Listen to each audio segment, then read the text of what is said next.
sometimes some of that tax was considered a nuisance tax for some people because it was so minimal. Yes.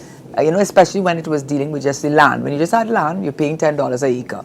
But the land would be perhaps in the country area, living in the urban area, and it's all in the country area, right? And what you would have to do, you'd have to go to the district revenue office, and you'd have to go there, then they take up the big books, they go through the books, you'd probably, sometimes you come at the wrong time, they close the office, and you just came at the wrong time, you're supposed to bring some information, and you know all the story with that, what you go through as a customer. Now, that is all dealt with, because what you can do, you can go online.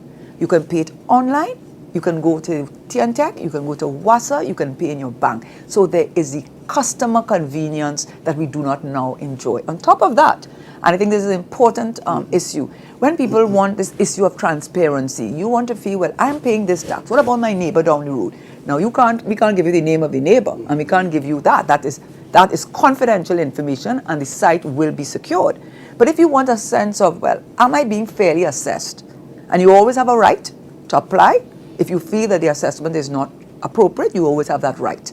But apart from that, you can get a sense of, am I being properly assessed? Because you can call up the address of any property, any part of Trinidad and Tobago, and you will be able to go on the site and see what the assessed rental value of that property is. So it gives you a sense of comfort of that my property is being properly assessed, and it lets you see in a very transparent way how properties are being assessed in the country. And I think that, to me, is one of the great benefits of the convenience, the acknowledgement of financial hardship, which is a really compassionate approach, the allowing persons to pay over the entire year, and also, of course, as I say, creating the equity for persons. I guess for San Fernando, they'd be very happy about that.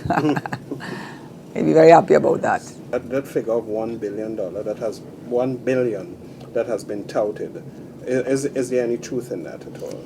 Well, I wish there was truth in it, but I'm not aware of that being true at this point in time.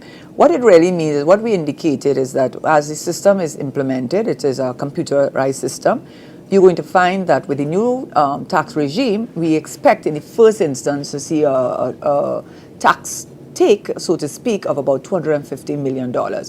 As we go forward, we expect it to peak in the vicinity of $750 million. The reason for that is this.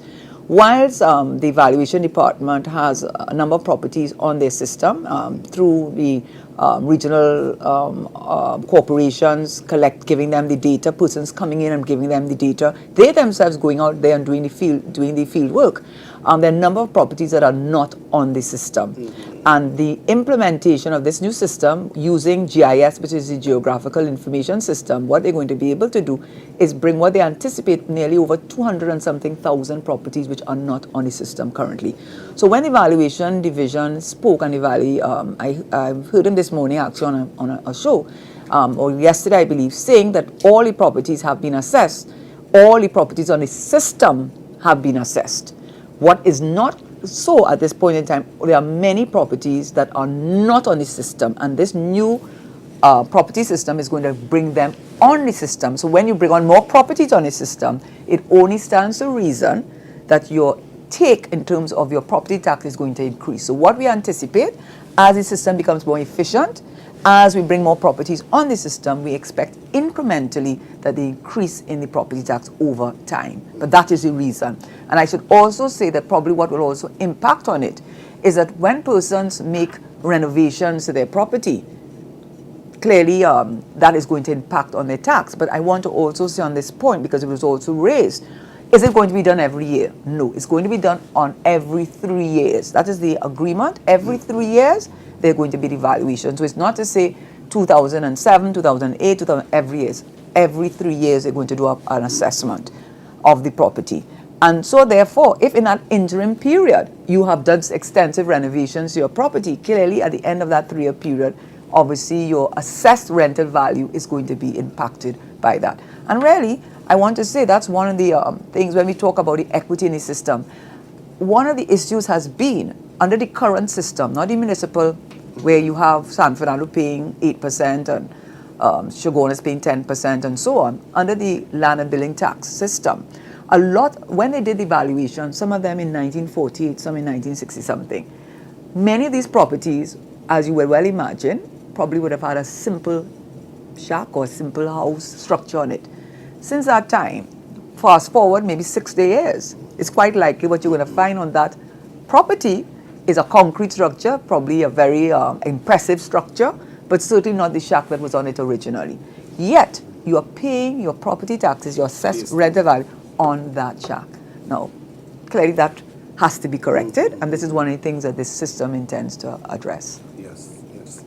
And we want to talk a little bit about the persons that have property that are broken up into apartments and stuff. How will that be assessed? It will be assessed as residential. So if you have 3-4 apartments and you're renting them out, it's going to be assessed on the residential, which I said is the imputed, or in that case, the real rental value, because you're actually renting it out. Multiply by 12 months. You take out at 10% because it is understood that there may be a month or so that you may not have your property rented. Then they get the base figure and you pay 3% on that base figure. Wherever you are, it doesn't matter. It's no longer this situation which now obtains of 10%, 8%, 2%, and under the land and building taxes, 7.5%. In fact, if persons under the Land and Building Tax Act, which is the current legislation for most parts of the country, if we were to bring the properties, that same shack I was telling about, we brought it up to the current rental value and apply the 7.5%, which is what the Land and Building Taxes currently provides for, you understand the kind of tax you're going to be paying. So in nearly every single case, Land and Building Tax, we brought it down from 7.5% to 3%. In nearly every municipal corporation, save and except for 0.14, which currently pays 2%, we brought it down, all of them, to 3%. So I think, really and truly, we believe that this is a reform. It's a much needed reform, and we believe it will get rid of the anomalies. We believe it will bring equity in the system.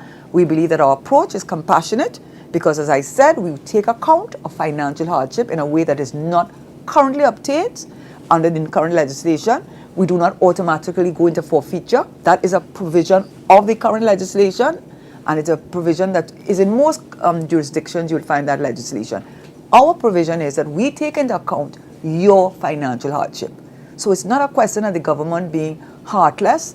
It's a government that I believe is being compassionate in the way that it's dealing with it and bringing equity to everyone. And as I said, I suppose if you're from San Fernando and areas like that, you would welcome this tax because it's just doing that. That is the intention behind the legislation.